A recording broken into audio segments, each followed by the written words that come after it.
point of this was to work with the other guy, but this guy's so evolved that you could tell me the other way around I wouldn't argue. In the hunt for the Decepticons line, it was a weird change, middle ground between movies. There were new repaints, reoccurring characters, new molds of old characters, and then some random newbies. Breacher is one of them, and is it me or was he Employee of the Month for Scouts? He is uniquely paired with Sea Spray, as they're both operational on land and on sea as travel buddies, usually going on missions together. Special thanks to Chris Vellner for sending this. Breacher transforms into a Land Systems OMC Rattle IFV armored vehicle, and that's a mouthful, which is a much smaller infantry fighting vehicle, so it fits perfectly for a Scout class figure. And might I just say, how can this guy be forgotten after all these years? He's just so precious. Look, I'm not sure if it exactly fits Brawl, but they made it into Brawl, and I love it as Brawl. Would love to get it. Hell, any repaint would be fine. Paint it purple, call it Fred. Paint it orange, call it Doritos Locos Taco.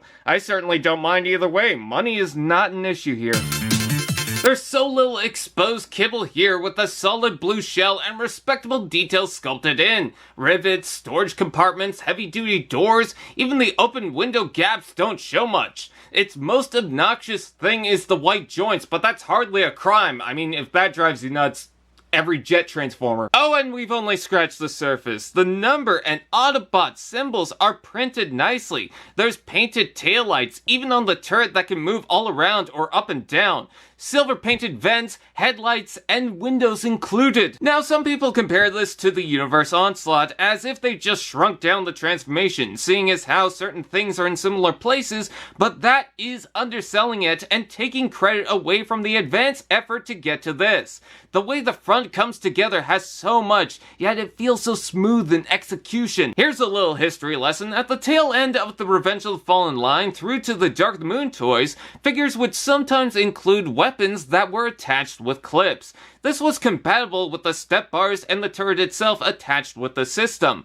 I can tell why they don't use it anymore. It can be floppy, and what was broken with the 5mm ports. Like Mindwipe with Skystalker, this was intended to showcase and work alongside Sea Spray by fitting inside the back of the vehicle as transportation. I mean, if you really wanted to cross the Atlantic, turn into a boat or something, but hey, more reason to get this guy. There's only two real issues. One is the complexity and size does worry me. Certain things have to go a certain way, so just be careful. Less brittle than some modern figures. And two, how have we forgotten him? I don't see anyone talk about him anymore. He was the best of the best. Where's his Twitter page or something? It's like neglecting a pet turtle. How can you neglect something so pure without having any guilt? Not that I've neglected a pet turtle. Wait, are you neglecting a pet turtle if you've never had a pet turtle? What am I talking about? Damn it, did I neglect this again? This is an awesome little vehicle at such a tiny scale, and it just needed to be showcased. Just keep your attention to the tabs, especially on the side panels on the top with the legs. But otherwise, what an amazing job with this vehicle. Robot mode.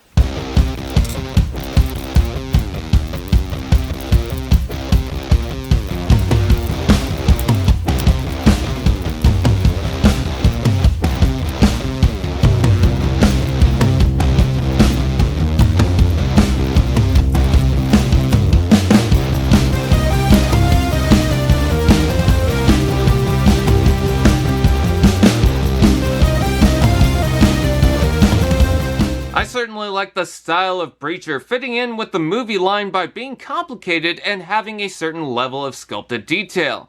How things align and configure feels unique, especially in his class, but it comes with a fair share of probable issues. Oh, for anyone confused what a Scout is, it's not like the Cyberverse half-transformed figures.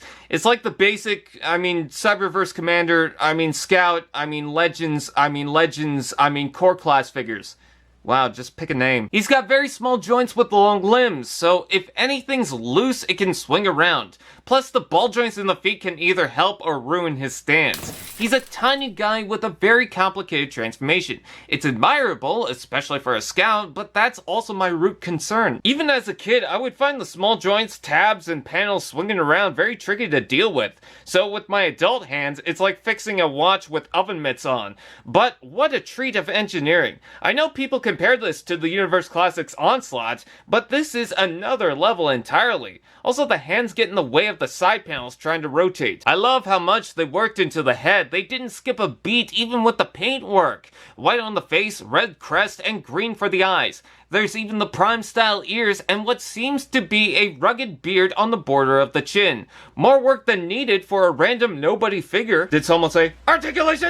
Ball jointed head, ball joint shoulders, hinge joint, ball joint elbows, ball joint wrist, waist joint, ball joint hips, knee joint, and ball joint feet. I'm beginning to think this is a pre-release Siege figure way before its time because waist and feet joints are pretty common now. Hell, a ball joint at the wrist? That's incredibly special for something like this. Almost feels like Sea Spray was supposed to be the Scout and this the Voyager until they realized it couldn't fit. Let's take a look at the accessories. Breacher comes with a double barrel gun with a ball jointed C-clip attachment point. This can be attached to the back for storage, making this probably Onslaught's nephew, or can be attached to the hand. And yes, you can attach it to other compatible figures or parts on here, including the butt flap. I think the blue and white contrast pretty well, the black works along with it, and the red highlights feel necessary. I especially like how the chest is configured, with the canopy flipping around, and the back of the turret forming the waist with the backlights adding additional detail. It's like there was a specific movie design, and this was inspired down to the transformation, but there's no reference material from what I can find. This was just done for fun, which I have to give it major props for its efforts. And yet, this is the same company that designed Legend Starscream, and that just became inexcusable. This is a huge surprise. They could have made a very simple figure, and I don't think anyone would be upset. However, there's some impressive work here. The transformation and the posability are incredible for this size class. This seemed to have been added for Sea Spray to work with, along to counter Mindwipe and Skystalker, but I think it came out as a highlight in the line. I'd say grab the mold if you can, because it doesn't deserve to be lost and forgotten. Special thanks to Chris Vellner for sending this. You got a little yogurt in your beard.